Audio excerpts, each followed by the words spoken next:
இலக்கிய நேயர்களுக்கு வணக்கம். நம்ம இலக்கிய சீரியல்ல இன்னைக்கு என்ன சுவாரஸ்யமா பார்க்க போறோம்னா, இந்த பைரவியோட சூழ்ச்சிக்கு முடிவு கட்டுறதுக்காகவே நம்ம கௌதம் இலக்கியாவா இப்படி ஒரு காரியத்த பண்ணுவான்னு கொஞ்சம் கூட எதிர்பார்க்கலைங்க. ஏன்னா, இந்த அஞ்சலியும் இந்த கார்த்திக் வந்துட்டு இந்த எஸ்எஸ்கே கிட்ட ஒரு முட்டாள்தனமா வாழ்ந்துட்டு இருக்காங்க. ஏன்னா, இந்த எஸ்எஸ்கே இருந்துக்கிட்டு நம்ம கார்த்திக் கிட்ட இருக்கிற மொத்த சொத்து பத்துக்கு நீ தான் கார்த்திக் உரிமையாளி.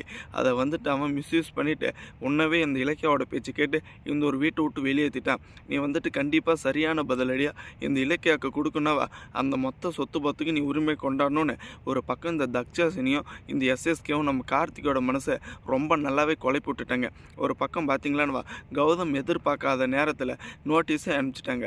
ஏன்னா இந்த ஒரு சொத்து பத்துக்கு நான் தான் ஓனரு, எங்கள் அப்பாவை வந்துட்டு ஏமாற்றி கார்த்திக் வந்துட்டு கௌதம் வந்துட்டு எங்கள் அண்ணன்ற பேரில் உரிமை கொண்டாடிட்டு இருக்கான். இப்போ நானே வந்துட்டு அந்த மொத்த சொத்து பத்தையும் உரிமை கொண்டாடாமல் வீட்டை விட்டு வெளியே இருக்கேன் அப்படின்ற உண்மை வந்துட்டு இப்போ கோர்ட்டில் கேஸ் கொடுத்து அடுத்தபடியாக கோர்ட்டில் எதாக இருந்தாலும் பார்த்துக்கலான்னு நம்ம கார்த்திக் வந்துட்டு இப்போ நோட்டீஸ் கொடுத்துட்டாங்க.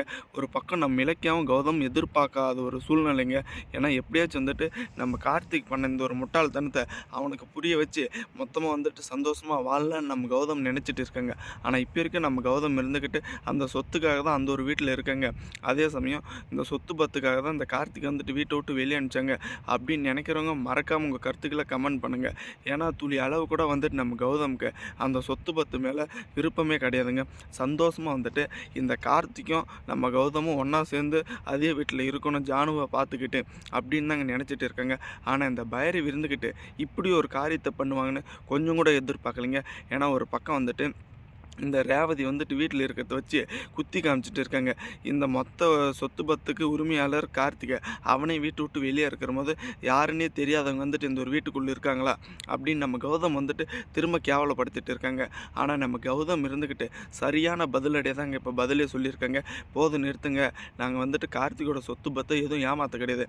கார்த்திக் வந்துட்டு ஒரு 6 மாதம் டைம் கொடுக்கலாம். அதுக்குள்ளே வந்துட்டு அவன் மெச்சூரிட்டியாக இந்த ஒரு ஆஃபீஸை நடத்துகிற திறமையோடு வந்துட்டானா அவனுடைய மொத்த ப்ராப்பர்ட்டி அவங்ககிட்ட கொடுத்துட்டு நாங்களே வந்துட்டு விளைவிக்கிறோம் அப்படின்னு நம்ம கௌதம் இருந்துக்கிட்டு சரியான பதிலடியாக தாங்க போட்டு இருக்காங்க.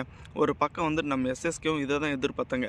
ஏன்னா அந்த கௌதம் வந்துட்டு அவன் வாயால் இந்த சொத்து பத்து எனக்கு தேவையில்லை அப்படின்னு சொல்லிட்டா ரொம்பவே சந்தோஷமாக இருக்கும். அதுக்கப்புறம் கூடிய சீக்கிரத்தில் அதை வந்துட்டு நம்ம பேருக்கு எழுதிட்டு கழுத்தை பிடிச்சி வெளியே தெரியல நம்மளை யார் கேட்க போகிறாங்கன்னு இந்த எஸ்எஸ்கேவும் இந்த தக்ஷாசினியும் நினச்சிட்டு இருக்காங்க. தேங்க்ஸ் ஃபார் வாட்சிங். இலக்கிய நேயர்களுக்கு மறக்காமல் நம்ம சேனலுக்கு புதுசு வந்திருந்தால் சப்ஸ்கிரைப் பண்ணிட்டு பெல் ஐக்கானை தட்டி போங்க. அப்போ தாங்க நம்ம போடுற வீடியோ உங்களுக்கு உடனுக்குடனே நோட்டிஃபிகேஷன் வரும்.